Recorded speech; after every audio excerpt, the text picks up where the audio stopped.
Spike, a cute cartoon German Shepherd service animal, stands next to Jen Apgar, who is seated in a chair in a large open area with a desk near her and bookshelves in the background. Jen is holding a book in her hands. Spike moves his head and arms as they talk. Camera angles change between wide, medium, and tight shots of Spike and Jen. Hi, kids. I'm here at the Talking Book and Braille Center in New Jersey with my good friend, Jen Apgar. Hi, Jen. What are you reading? Hey Spike, it's great to see you again. I am reading a really cool picture book that you might have seen before, but ours is a little bit different than the one that you might have seen on your shelf at the library or your school library. And that's because I have a print Braille book with me. Have you ever heard of that before? No, what's that? This is a print Braille book, and it has the pictures and the words on one side and then the Braille on another side. Quick transition to Spike in front of a whiteboard with the word Braille next to him. And a picture of Braille appears, followed by the Braille alphabet. Braille is a system of writing where there are raised dots on paper. Each dot or series of dots means a letter or word. People who are blind learn the Braille alphabet and read with their hands.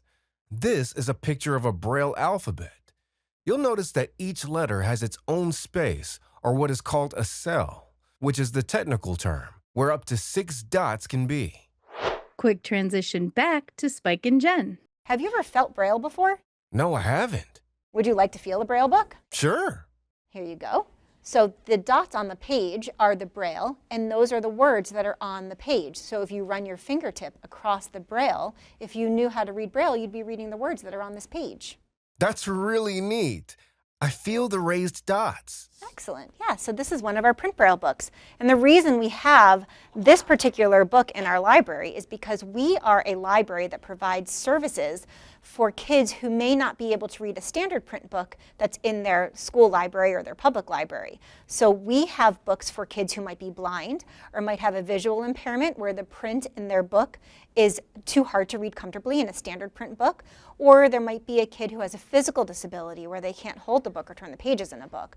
We also have books for kids who have reading disabilities as well. So we're here to make sure that they have books to read in whatever format is comfortable for them. So we want to make sure that everybody has access to books. Jen, that is awesome.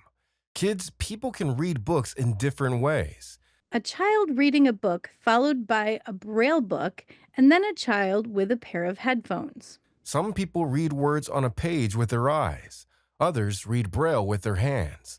And some people listen to the words being spoken. Jen, what are some of these things behind us? A record player, cassette tape player, digital book player, and Braille books on display. Yeah, so our library has been around for a really long time, for many, many decades. So with that, we have had many different versions of how our books get created, from the oldest to the newest types of technology that are sitting behind me right now. Kids, right now, I want to tell you more about that technology and the Talking Book and Braille Center. The Talking Book and Braille Center in New Jersey is a library for people, including children, who are blind, visually impaired, which means they can't see well, and for people who are unable to hold books. It also looks different from other libraries you may have been to, since there are not rows and rows of shelves with books that people can walk up to. Instead, people can search and find the books they want through a computer system or by calling the library. Braille books look different from a standard print book, which is what is in most libraries. Jennifer Apgar is the Youth Services Librarian at the Talking Book and Braille Center. One volume of Braille can be several inches wide, and there are many books that are multiple volumes of Braille. We actually have a warehouse that stores all of our Braille. It's a few stories high, and it stores all of our Braille books because Braille can take up a lot of space. Check this out. This is what Jennifer is talking about. These 4 large binders of pages with Braille make up just one book about the blind musician Stevie Wonder. People can request actual printed Braille books at the Talking Book and Braille Center, but there are also other ways to read. People can listen to books. Books used to be recorded and put on records and then audio cassette tapes, and now they are digital. Several books can be put onto a cartridge the size of a deck of cards that plays in a digital talking book player that the library loans out. And there's even another way that books can be read. Braille can also be downloaded, which I realize might sound strange because it's a print, physical format of Braille, and Braille can take up a lot of space. But there are these really cool devices called Braille e-readers. A Braille e-reader where Braille or dots pop up from a thin device and then refresh so a new set of Braille pops up. That take a large Braille book, or even a small Braille book, and condense it into an electronic format that a person can access a refreshable Braille display where pins in this display pop up and down and refresh the line of the Braille, allowing what could be a 10-volume Braille book to fit into the palm of a person's hand. The Talking Book and Braille Center offers books in more than 40 languages. Luisa Martucci is the Hispanic Outreach Coordinator. She is holding a print Braille book called That Girl on TV Could Be Me. The great things about this book is that we have the version in English and we have the version in Spanish in the same book, and we have the Braille.